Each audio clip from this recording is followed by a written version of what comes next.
I'll try to explain. There's a lot. I'm trying to be thorough, so this may take a day or two. You probably won't believe me, so I have pictures and news articles coming too. This started about a week ago in Toledo. Toledo is a city that doesn't mix well with rain. Decades ago it was a swamp, carved into a city by men with more stubbornness than sense. The polluted lake swells, leaving fish carcasses and algae across the Melme Bay. The city stinks like a wet dog. I winced as the car hit the pothole. The streets kept ripping open, asphalt wearing thin, showing bricks underneath like pig scabs. My tooth throbbed in the back of my jaw. The rain made my knee joints ache. Jesus, some days I'm in worse shape than this city. I pulled into the station and adjusted my cap, pulling slightly at the creases in my uniform. Time to go to work. I'm a cop. No, I'm not some fancy sergeant or some big shot detective. If that would have happened, that time passed. I'm a career dead-end office jockey, flabby and pale. The only running I do nowadays is running out of breath, or maybe running my mouth. God knows I don't know when to shut the fuck up. The itching computer groaned to life at my desk. I sipped my coffee, cold dregs from the night shift. It was awful, true, but it helped keep the smell of whiskey from radiating from me. For the most part, I was left alone to do my work. The guys didn't have opinions about me any more than they'd have opinions on a chair or any other piece of furniture. Maybe the occasional tinge of contempt or pity. I didn't have time for that, though. Eyes on the prize pension, retirement, getting the fuck out of Toledo.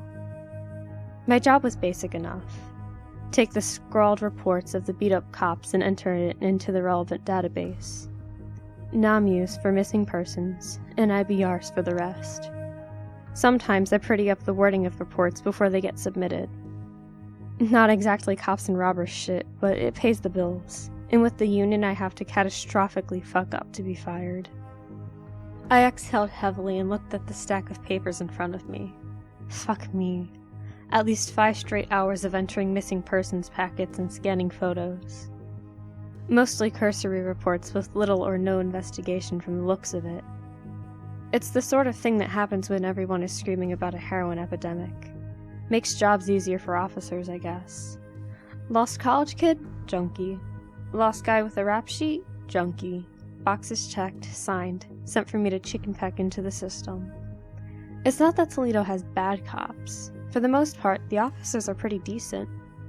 It's just not a lot of people have sympathy for a dope fiend, and not a lot of efforts go into looking for them. They'll turn up, usually trying to steal a cart full of detergent from the local Walmart or an OD call. Buy some stock in whoever owns Narcan. The patrol boys have been going through that shit by the gallon. I made it halfway through the day slogging through reports before something started to feel wrong. It was a feeling that I hadn't had since my previous life as a beat cop. My brain whispered, "Hey dummy, you're missing something." Like a good bureaucrat, I told my brain to fuck off and continued to hunt and peck my way through the day. By the time shift change happened, the rain had stopped. It was so humid that I managed to sweat through my uniform on the walk to my car. The next day my body was in full mutiny mode. Heartburn, headache, the whole 9 yards. I chased my coffee with a little Pepto. A fresh stack of reports awaited me, almost as large as the previous day. Maybe these guys weren't exaggerating about the heroin thing. The ugly little tug in my brain continued. I pulled out the files. Bethany Rodriguez. Pretty girl, college age. Sort of like the girl my daughter would be friends with. Parents said it wasn't like her, blah blah blah, 4.0 student, classic overachiever. Lived in the Old West End. No history with the law, no history of abusing medications, etc. Well, it's not like it hadn't happened before with these types. I was about to shrug myself back to work when I remembered another one from the previous day. Rooting through the out tray, I finally found it. Michelle Baumgartner. Track scholarship to UT, environmental sciences, active member of the local knitting group. One drunk and disorderly a few years back, but girls will be girls. Old West End residence where she lived with her long-term girlfriend, who was worried when she dropped off the map. Wasn't like her at all. I stared at the 2 files and drummed my fingers while my coffee got cold. My brain was starting to tell me that I was a moron. I stood up and my body protested loudly, knees popping, back cracking. A stretch was attempted and I approached the file cabinet. The rest of the afternoon was spent pulling files and making discrete copies.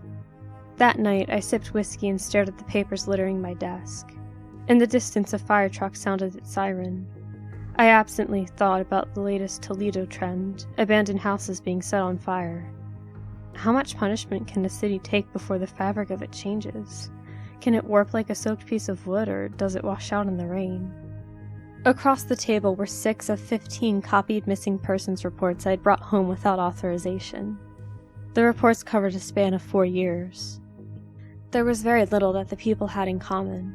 Men, women, all different races, ethnicities. Some young, some old. Students, auto workers, stockmen, unemployed. All, however, Old West End residents. None had ever turned back up. I had to be wrong.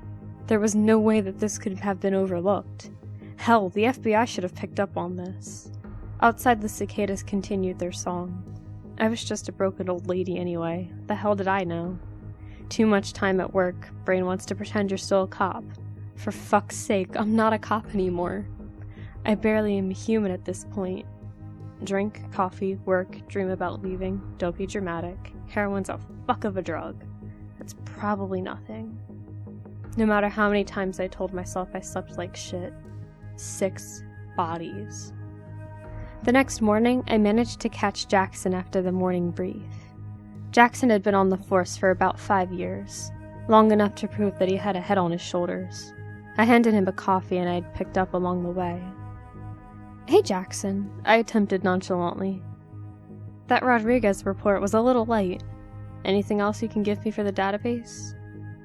Jackson barely looked at from adjusting his duty belt. Nothing off the top of my head. Parents seem pretty adamant that she never skipped a single class, never called off from work. Seems the type for an Adderall breakdown or running off with a boyfriend that the parents don't approve of. Anything to indicate that? I tried to read his face. He grunted and shrugged. No, but if there's one thing junkies are good at, it's making people surprised to find out that they're junkies. Sunshine and roses, that guy. The old West End is full of Victorian homes, made back when Toledo had an economy to speak of. Today it's mostly abandoned churches, roads that need to be repaired about 10 years ago, and college housing. The majority of the old, beautiful houses were starting to age. At some point, a developer acquired a decent amount of them and made them into Frankenstein duplexes. Here's some pictures of the area. The Rodriguez residents were in better shape than most. Clearly, an effort was made to change the house as little as possible from its Victorian roots. I noticed that there was even a coal chute on the side of the house. I didn't lie to the parents about why I was there, exactly. I just didn't go into detail about what my job normally entails. I told them I was filing a follow-up report and was wondering if they could answer a few questions. They were quiet and didn't have much new information. I asked to see their daughter's room. It was in the basement. They said they hadn't touched anything. I don't know what I was looking for. It had been years since I've had to do any actual police work. I walked around the room, hoping to find a map that said, "Missing girl located on X." No such luck. Lots of pink. Pink balls, pink comforter, posters everywhere. A textbook was still open on a clean desk. I stopped when I saw the vent. I mistook it for the entrance to a crawl space at first, because it was the size of a door. It took some doing, but with a little elbow grease I could pull it off. There were 2 pipes about head level going off into the darkness. I flicked my flashlight, but all that was visible was sawdust and dirt for as far as the eye could see. Now, I may not be a smart woman, but I am a woman who knows better than to crawl into a dark vent in the room where a missing girl was last seen. I made some notes and checked with the parents about it. They didn't know much, but they swore up and down that there had not been any major renovations to the house as far as they were aware. I thanked them and told them that they'd be kept updated of any developments. I desperately wanted to bring in some of the guys on this, but I didn't know where to begin. I had been distant from the force, and I didn't know who would laugh in my face and who would take it seriously. Shit, if I caught someone the wrong way about this, there was a very real chance I could get hemmed up. The paranoid, less healthy part of my brain wouldn't stop with the words, cover up. I couldn't bring this to anyone yet. I needed more facts. The vent was too weird, and the proximity of the missing persons was too much of a coincidence. Toledo's library is pretty nice when the hobos aren't jerking each other off in the aisles. They have a decent local history section on the 4th floor, complete with building permit records. Unfortunately, after a few hours, the only major work I could find is that the Baumgartner residents built a patio back in '06. I've never been great with computers, despite how many hours I work on them. I spent the afternoon battling Google and the local paper to see if I could get something, anything. When I found the newspaper article, my heart sank. All of those houses, all of those vents, little veins running through all of Toledo, connecting every house in the Old West End, abandoned and forgotten by everyone, except maybe for some sick fuck that used it as a master key to any house he wanted. I'm finding out where the steam plant was, and I'm going there tomorrow. In the meantime, if you live in Toledo, put something heavy in front of the giant vent in your basement.